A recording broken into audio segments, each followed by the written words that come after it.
Imagine working your whole life to become one of the highest paid DJs in the world, only to discover that the person you trusted most with your money may have secretly drained $22.5 million from your fortune.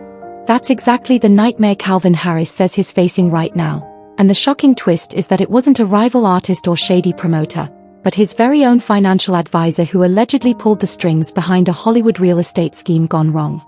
Calvin Harris, whose real name is Adam Wiles, wasn't just a chart-topping producer, he was a global empire. From Coachella to Ibiza, from million-dollar residences in Las Vegas to topping Forbes' highest-paid DJ list, Harris became the definition of electronic music royalty. But even megastars need someone to handle the business side. That's where Thomas St. John entered the picture. Starting in 2012, St. John managed Harris's finances, investments, and future planning. Over more than a decade, Harris leaned on him for guidance, believing his fortune was safe. But now, lawyers say that trust was the very weapon used against him.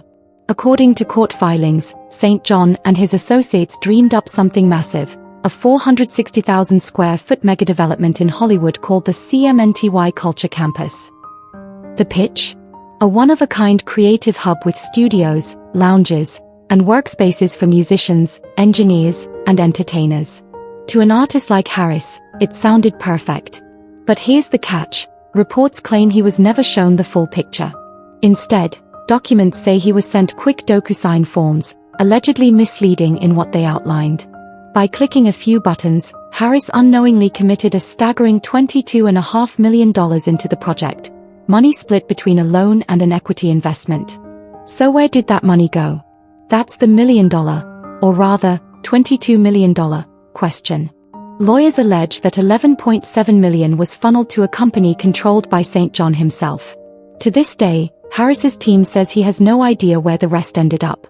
Not a single penny has been returned, and shockingly, construction on the project allegedly hasn't even started. In Harris's words, the entire scheme is at best a complete boondoggle, and at worst, a complete fraud.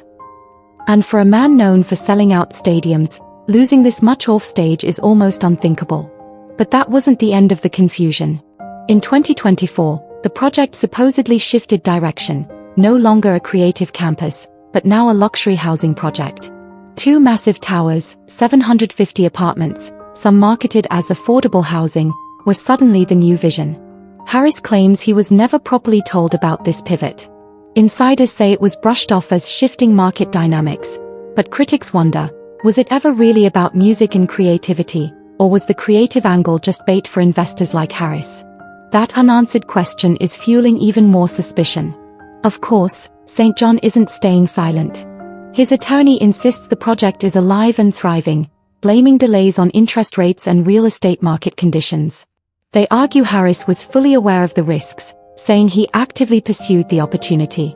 According to their side, the development is projected to reach a staggering $900 million valuation when completed. In their telling, Harris isn't a victim of fraud, just an impatient investor upset at the slow progress. It's a direct clash of narratives, fraud versus frustration. What makes this even more alarming is that Harris wasn't the only celebrity approached. Reports suggest other entertainers may have also invested in this project. If Harris, one of the savviest and wealthiest figures in music, could be caught in a financial trap like this, who else might be vulnerable? Fans online are already speculating. Some believe Harris will never see his money again, while others argue this could be the start of a much bigger celebrity investor scandal waiting to unravel. At the end of the day, this isn't a battle of chart positions or streaming numbers. It's a superstar DJ locked in a high-stakes fight with the very person he trusted to guard his fortune. Was Calvin Harris truly blindsided by a fraudulent scheme, or is this simply the brutal reality of Hollywood real estate, where even $22 million can vanish in the shuffle? One thing's for sure, this story isn't over. So what do you think? Will Harris win back his millions, or is this headed for a dramatic settlement behind closed doors? Drop your thoughts below, and don't forget to subscribe for more stories that the industry doesn't want you to hear.